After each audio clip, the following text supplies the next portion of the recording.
로마서 8장 24절 25절에 보면 우리가 소망으로 구원을 얻었음에 보이는 소망이 소망이 아니니 보는 것을 누가 바라리요. 만일 우리가 보지 못하는 것을 바라면 참음으로 기다릴지니라. 이 참음으로 기다릴지니라. 우리는 소망이 있는 사람이기 때문에 참음이라고 하는 걸 빼버리면 기다리지 못하게 되고, 그러면 우리가 바라는 소망을 우리는 부끄러움으로 맞이하게 될 겁니다. 그런가 하면 갈라디아서 5장에 보면 성령의 9가지 열매 중에 오래 참는다가 있죠. 고린도전서 13장에 사랑의 특징 가운데서도 오래 참는 것이 있습니다. 골로새서 3장에 보면 신앙인들의 인격, 성품에 대해서 말씀을 하시면서 너희는 하나님의 택하신 거룩한 그 사랑하신 자처럼 긍휼도 옷 입어야 되고 자비도 옷 입어야 되고 겸손 그리고 온유 그리고 오래 참음으로 옷 입어라, 이런 말씀이 있는데, 옷을 입는다라고 하는 건 바깥으로 보여지는 거죠. 신앙인의 인격을 말하고 있는 겁니다.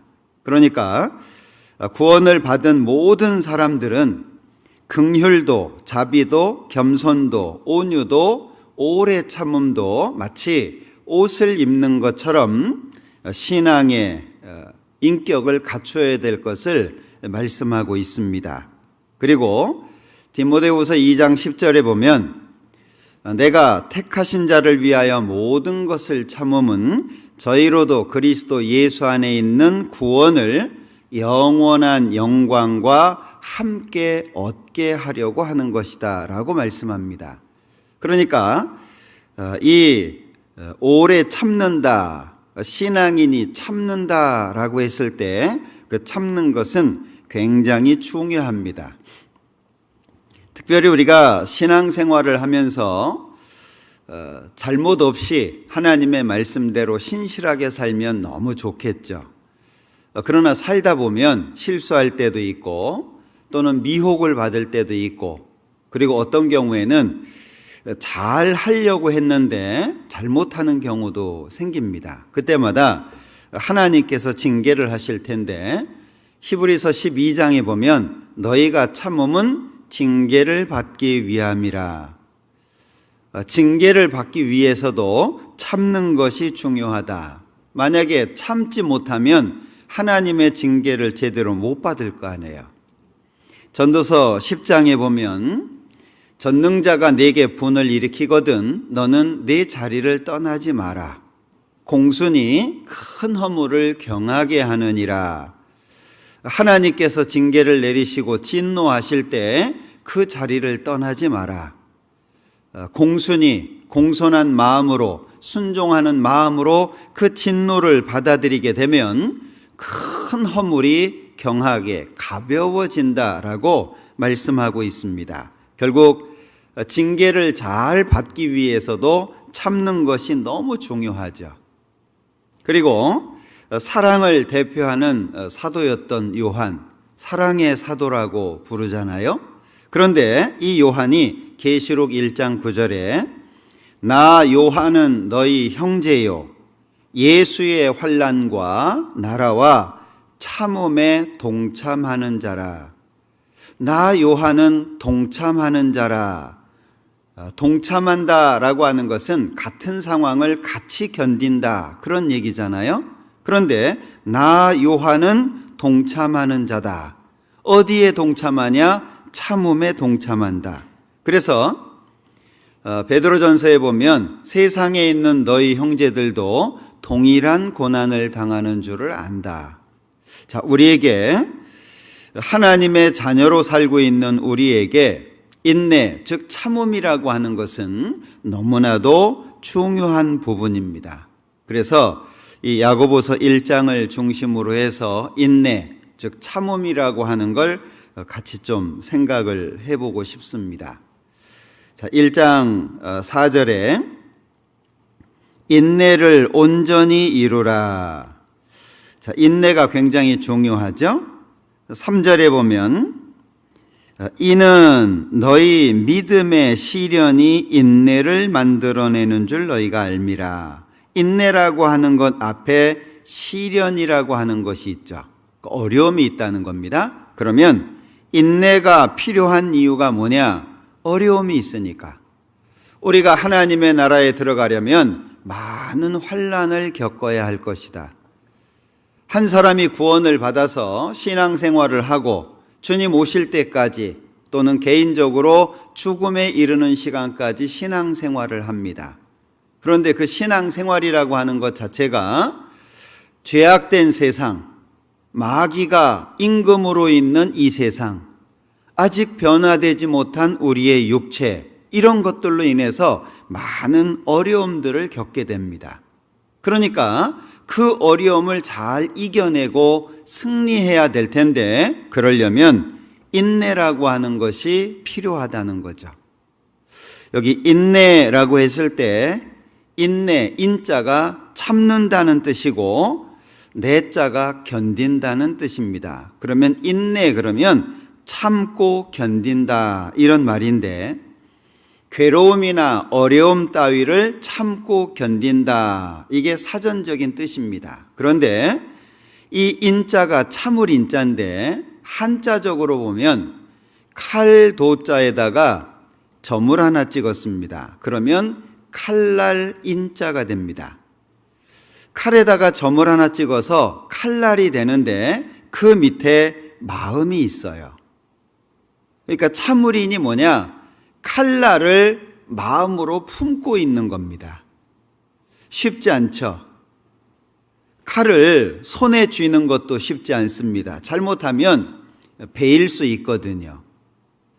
칼날을 손으로 쥐고 다닌다. 칼집이 없이 칼날을 손으로 쥐고 다닌다. 굉장히 조심해야 되겠죠. 그런데 칼날을 마음에 품고 있는 겁니다. 남을 해코지하려고 품는 게 아니고 그 칼날을 자기가 품는 거예요. 마치 진주 조개에 이물질이 들어와서 그 고통을 견디기 위해서 자꾸 분비물을 내보내 가지고 감싸잖아요. 그것이 이제 진주가 되는 것처럼 칼날을 마음으로 품고 있으니까 얼마나 어렵겠어요. 그게 참는다는 뜻입니다. 그래서 참을 인자 속에는 참다, 잔인하다, 동정심이 없다, 이런 뜻이 있어요. 그러니까 참는 것은 결코 쉬운 문제가 아닙니다. 그리고 내자는 견딘다라고 하는 뜻인데, 이 견딜 내자 속에는 견디다 또는 임무를 감당하다, 맡은 바 임무를 감당할 때까지 견디는 겁니다. 그러니까 인내라고 하는 말은 그냥 간단하게 견딘다, 참는다, 이런 정도로 설명되지 않는다는 거죠. 특별히 원어로 보면 이 인내라고 하는 단어가 견고히 선다, 이런 뜻의 단어인데 휘포포네라고 합니다. 그런데 휘포는 무엇에 의하여, 이런 뜻이고 또는 무엇 아래, 이런 뜻입니다. 그리고 모네라고 하는 건 머물다, 남다, 기다리다, 참다, 그런 뜻이에요. 그러니까 휘포모네라고 하는 이 단어는 어려움 아래, 괴로움 아래서 기다리는 거예요.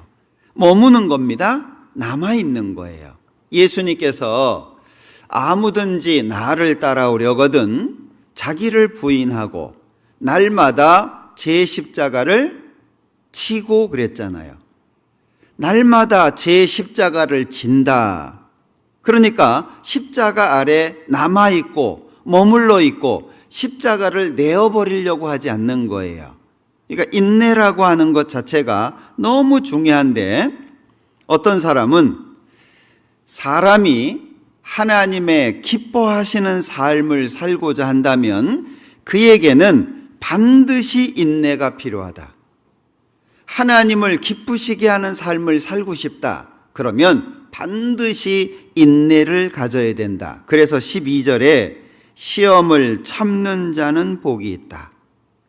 이 시험을 참는 자는 복이 있다라고 하는 걸 다른 영어 번역에 보면 시련 아래서 견디는 사람은 복되다 이렇게 돼 있어요.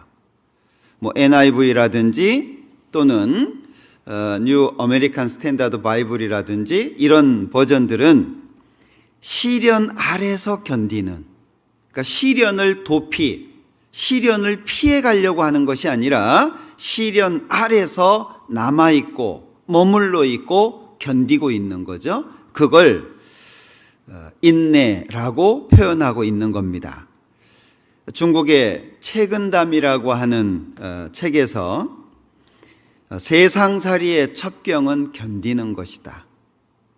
이 채근담이라고 하는 것은 중국 명나라 말기의 문인이었던 홍자성이라고 하는 사람이 쓴 책인데요. 전반부는 주로 사람들과 교류하는 그런 내용들을, 후반부에는 자연에 대한 즐거움을 표현한 책입니다. 그런데 사람들과 교류하다가 보니까 세상살이의 첩경이 뭐냐? 견디는 거다.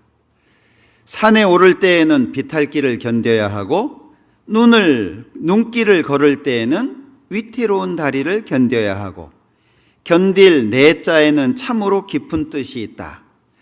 험악한 인정, 곤란한 세상길도 견딜 내자 한 글자로 지탱하여 지나지 않으면 가시덤불이나 구렁텅이에 빠지게 된다.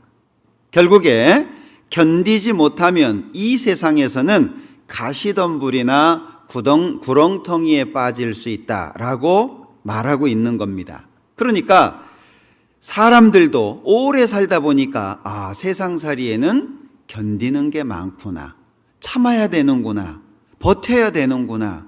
그래서 저는 자주 말씀드리는 것 중에 한 가지가 신앙은 견디기다, 버티기다. 주님 오실 때까지 버티는 거다.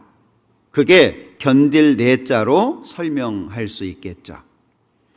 자, 흔히들 아는 것과 실행하는 것은 너무 다르다고 말합니다. 다들 공감하실 거예요. 말하기는 쉽죠. 그러나 행동하기는 어려운 겁니다.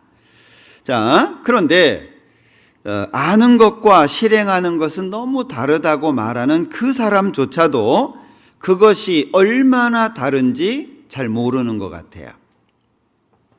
말은 할 수 있어요. 상대방에게 어려운 고통을 당하고 있는 상대방에게 견뎌라, 버텨라, 좋은 마음으로 지내라, 말은 할 수 있어요. 그런데 그것이 자기 상황이 되면 언제 그런 말씀을 배웠는지 생각하지 못하는 분이 있습니다. 다른 사람이 아파서 병원에 들어가 있으면 야, 힘들지만 버텨, 조금 있으면 다 나을 수 있어. 그런데 자기가 아파서 병원에 들어가 있으면 배웠던 말씀이 온데간데 없고 방황하고 그리고 힘들어하고 괴로워하는 모습들을 흔히 볼 수 있어요. 우리는 성경을 통해서 간접적인 경험을 배웁니다. 성경의 많은 인물들을 통해서 간접 경험을 배우고 있죠.